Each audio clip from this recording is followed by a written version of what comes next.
Bernardin de Saint-Pierre, Paul et Virginie. Sur le côté oriental de la montagne qui s'élève derrière le port Louis de l'Île-de-France, on voit, dans un terrain jadis cultivé, les ruines de 2 petites cabanes. Elles sont situées presque au milieu d'un bassin formé par de grands rochers qui n'a qu'une seule ouverture tournée au nord. On aperçoit, à gauche, la montagne appelée le Morne de la Découverte, d'où l'on signale les vaisseaux qui abordent dans l'île, et au bas de cette montagne, la ville nommée le Port-Louis. À droite, le chemin qui mène du Port-Louis au quartier des Pamplemousses. Ensuite, l'église de ce nom, qui s'élève avec ses avenues de bambous au milieu d'une grande plaine. Et plus loin, une forêt qui s'étend jusqu'aux extrémités de l'île. On distingue devant soi, sur les bords de la mer, la baie du Tombeau. Un peu sur la droite, le cap Malheureux, et au-delà, la pleine mer, où paraissent à fleur d'eau quelques îlots inhabités, entre autres le coin de Mire, qui ressemble à un bastion au milieu des flots. À l'entrée de ce bassin, d'où l'on découvre tant d'objets, les échos de la montagne répètent sans cesse le bruit des vents qui agitent les forêts voisines et le fracas des vagues qui brisent au loin sur les récifs. Mais au pied même des cabanes, on n'entend plus aucun bruit. Et on ne voit autour de soi que de grands rochers escarpés comme des murailles.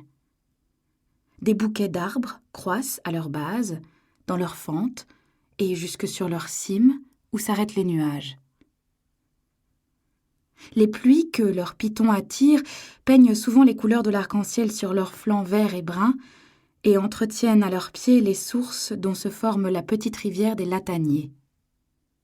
Un grand silence règne dans leur enceinte, où tout est paisible, l'air, les eaux et la lumière. À peine l'écho y répète le murmure des palmistes qui croissent sur leurs plateaux élevés et dont on voit les longues flèches toujours balancées par les vents.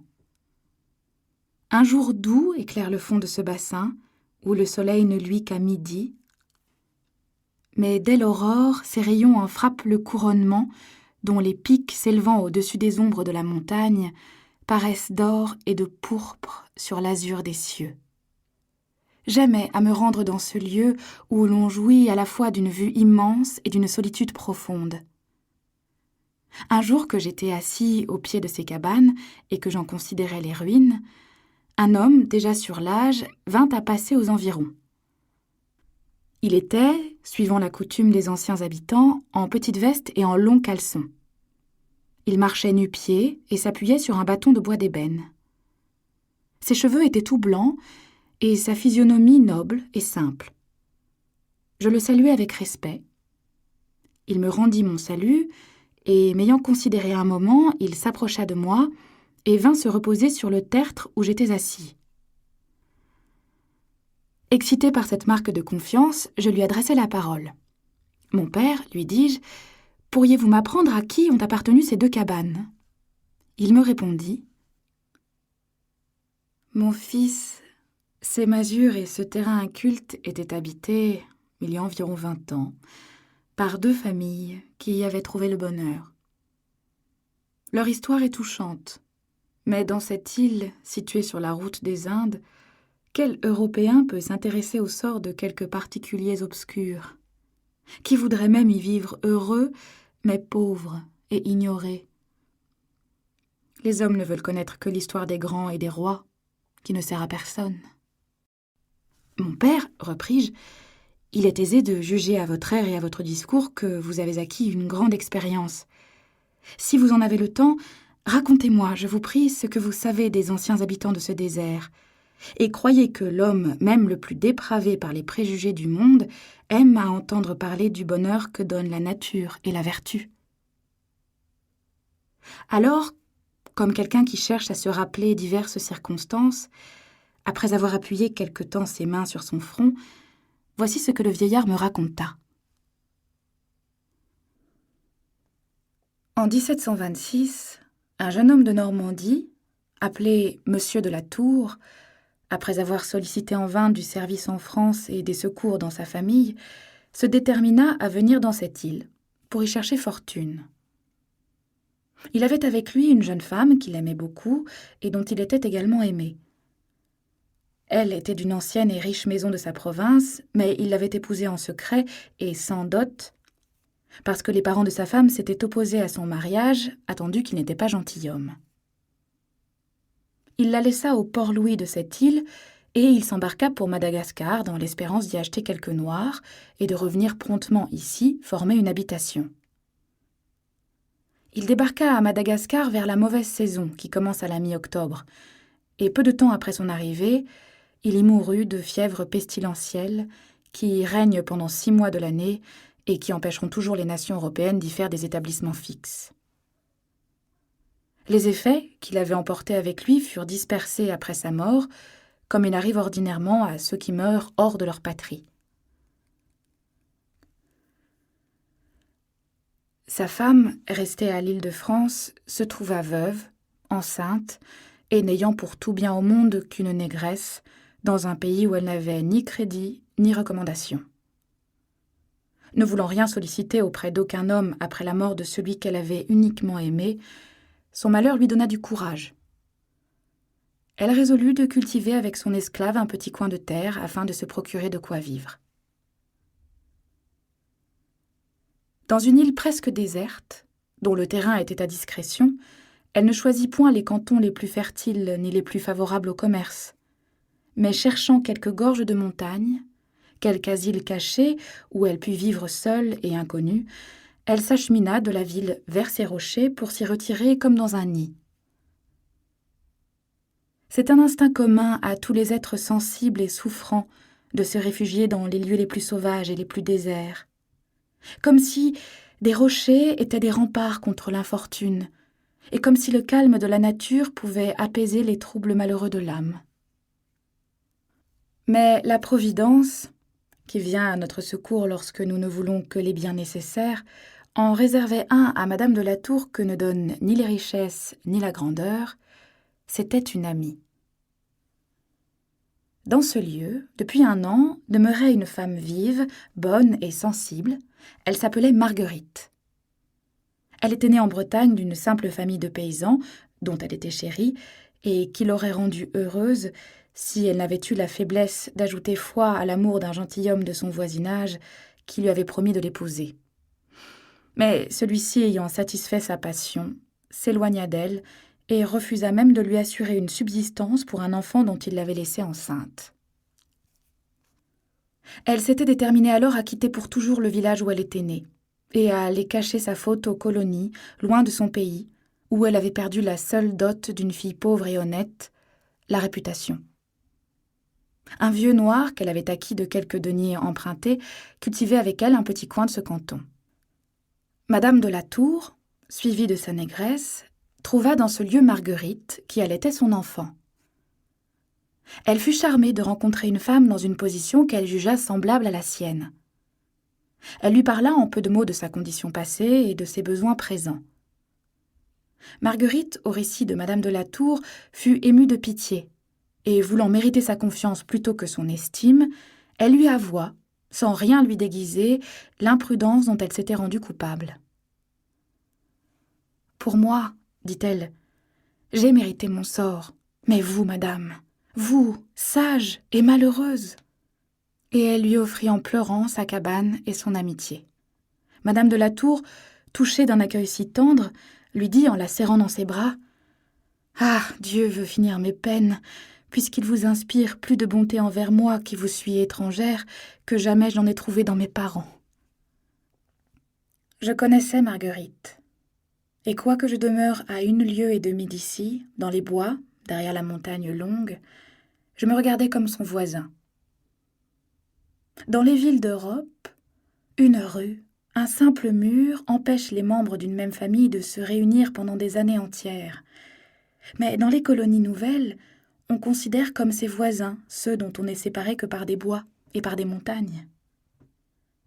Dans ce temps-là surtout, où cette île faisait peu de commerce aux Indes, le simple voisinage y était un titre d'amitié, et l'hospitalité envers les étrangers un devoir et un plaisir. Lorsque j'appris que ma voisine avait une compagne, je fus la voir pour tâcher d'être utile à l'une et à l'autre. Je trouvais dans Madame de la Tour une personne d'une figure intéressante, pleine de noblesse et de mélancolie. Elle était alors sur le point d'accoucher. Je dis à ces deux dames qu'il convenait, pour l'intérêt de leurs enfants, et surtout pour empêcher l'établissement de quelque autre habitant, de partager entre elles le fond de ce bassin qui contient environ 20 arpents. Elles s'en rapportèrent à moi pour ce partage. J'en formais 2 portions, à peu près égales.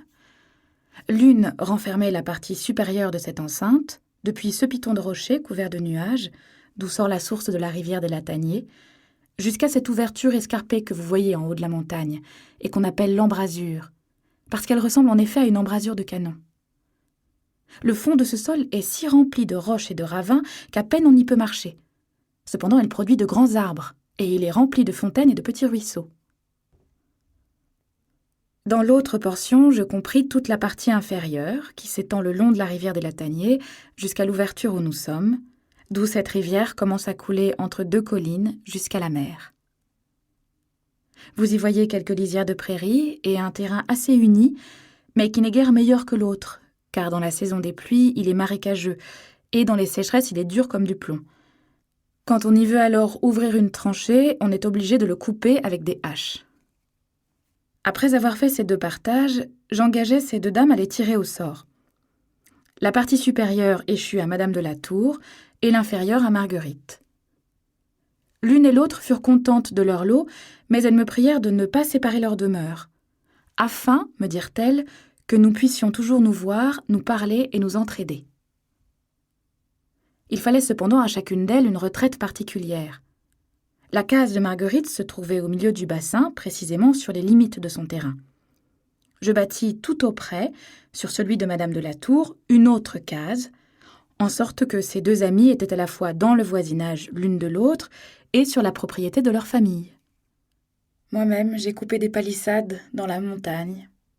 J'ai apporté des feuilles de latanier des bords de la mer pour construire ces 2 cabanes.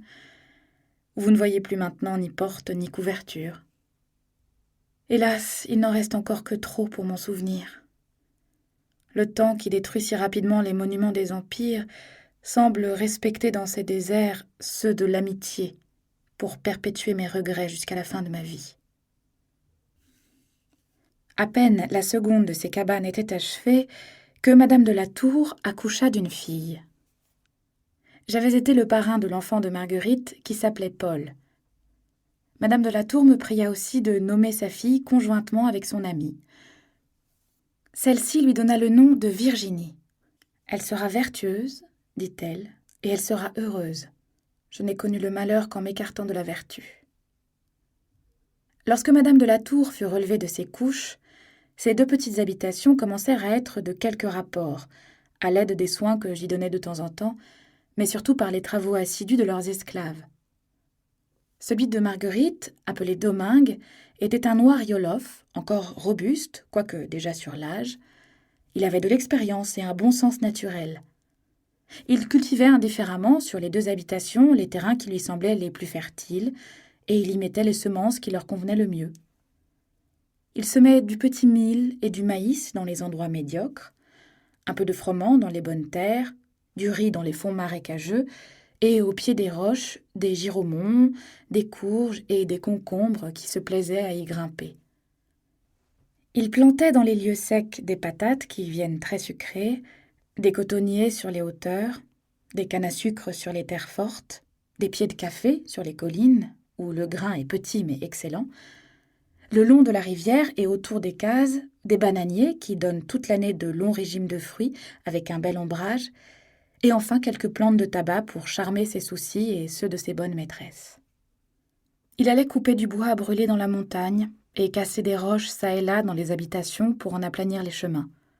Il faisait tous ses ouvrages avec intelligence et activité parce qu'il les faisait avec zèle. Il était fort attaché à Marguerite, et il ne l'était guère moins à Madame de la Tour, dont il avait épousé la négresse à la naissance de Virginie. Il aimait passionnément sa femme, qui s'appelait Marie. Elle était née à Madagascar, d'où elle avait apporté quelque industrie, surtout celle de faire des paniers et des étoffes appelées pagnes, avec des herbes qui croissent dans les bois. Elle était adroite, propre et très fidèle.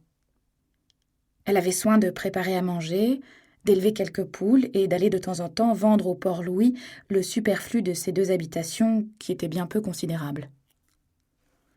Si vous y joigniez 2 chèvres élevées près des enfants et un gros chien qui veillait la nuit au dehors, vous aurez une idée de tout le revenu et de tout le domestique de ces 2 petites métairies.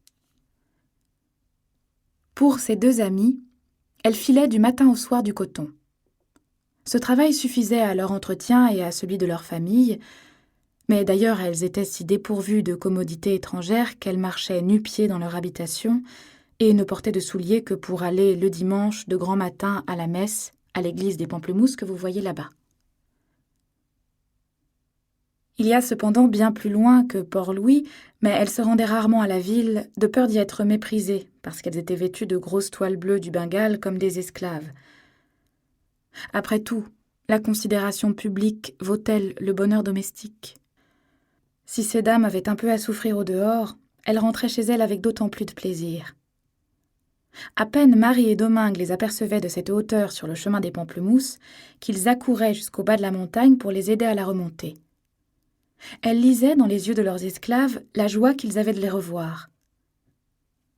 Elles trouvaient chez elles la propreté, la liberté, des biens qu'elles ne devaient qu'à leurs propres travaux et des serviteurs pleins de zèle et d'affection.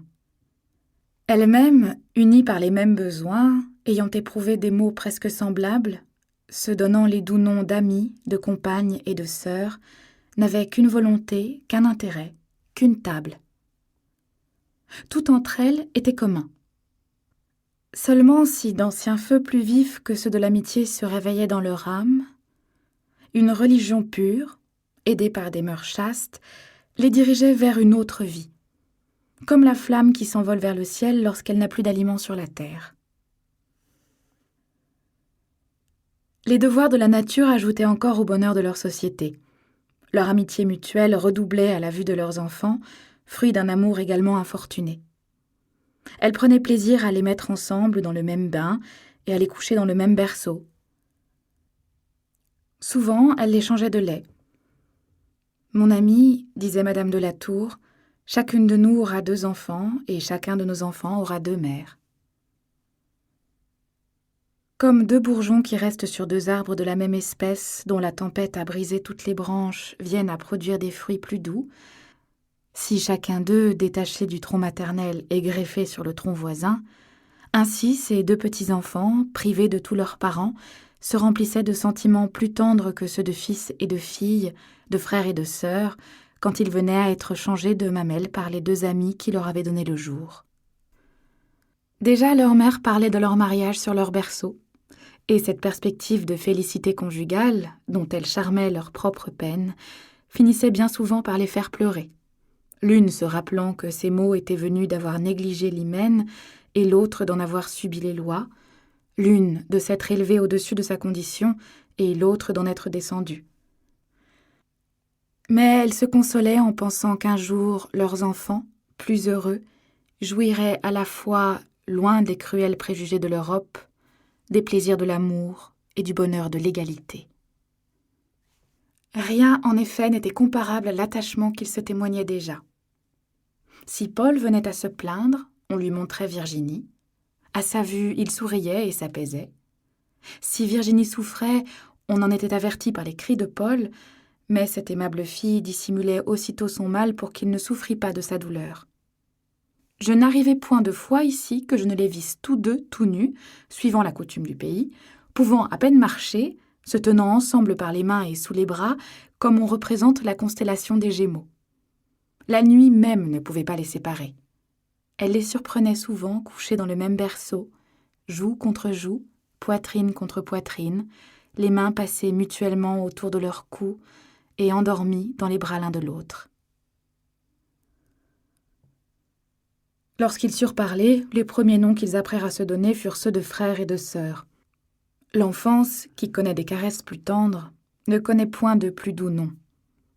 Leur éducation ne fit que redoubler leur amitié en la dirigeant vers leurs besoins réciproques. Bientôt, tout ce qui regarde l'économie, la propreté, le soin de préparer un repas champêtre, fut du ressort de Virginie, Et ses travaux étaient toujours suivis des louanges et des baisers de son frère.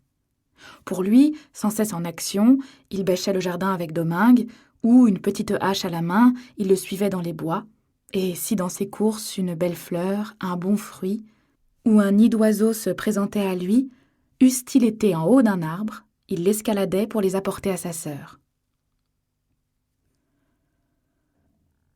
Quand on en rencontrait un quelque part, on était sûr que l'autre n'était pas loin. Un jour que je descendais du sommet de cette montagne, j'aperçus à l'extrémité du jardin Virginie qui accourait vers la maison, la tête couverte de son jupon qu'elle avait relevé par derrière pour se mettre à l'abri d'une ondée de pluie. De loin, je la crus seule, et m'étant avancée vers elle pour l'aider à marcher, je vis qu'elle tenait Paul par le bras, enveloppés presque en entier de la même couverture, riant l'un et l'autre d'être ensemble à l'abri sous un parapluie de leur invention. Ces deux têtes charmantes, renfermées sous ce jupon bouffant, me rappelèrent les enfants de Léda enclos dans la même coquille. Toute leur étude était de se complaire et de s'entraider. Au reste, ils étaient ignorants comme des créoles et ne savaient ni lire ni écrire. Ils ne s'inquiétaient pas de ce qui s'était passé dans les temps reculés et loin d'eux. Leur curiosité ne s'étendait pas au-delà de cette montagne. Ils croyaient que le monde finissait où finissait leur île, et ils ne s'imaginaient rien d'aimable où ils n'étaient pas. Leur affection mutuelle et celle de leur mère occupaient toute l'activité de leurs âmes. Jamais des sciences inutiles n'avaient fait couler leurs larmes, jamais les leçons d'une triste morale ne les avaient remplis d'ennui. Ils ne savaient pas qu'il ne faut pas dérober, tout chez eux est en commun, ni être intempérant, ayant à discrétion des mets simples, ni menteur, n'ayant aucune vérité à dissimuler. On ne les avait jamais effrayés en leur disant que Dieu réserve des punitions terribles aux enfants ingrats. Chez eux, l'amitié filiale était née de l'amitié maternelle. On ne leur avait jamais appris de la religion que ce qui la fait aimer. Et s'ils n'offraient pas à l'église de longues prières, partout où ils étaient, dans la maison, dans les champs, dans les bois, ils levaient vers le ciel des mains innocentes et un cœur plein de l'amour de leurs parents. Ainsi se passa leur première enfance, comme une belle aube qui annonce un plus beau jour. Déjà, ils partageaient avec leur mère tous les soins du ménage. Dès que le chant du coq annonçait le retour de l'aurore, Virginie se levait, allait puiser de l'eau à la source voisine et rentrait dans la maison pour préparer le déjeuner. Bientôt après, quand le soleil dorait les pitons de cette enceinte, Marguerite et son fils se rendaient chez Madame de la Tour. Alors ils commençaient tous ensemble une prière suivie du premier repas. Nous espérons que vous avez apprécié cet aperçu. Pour continuer à écouter ce livre audio sur Google Play Livres, utilisez le lien dans la description de la vidéo.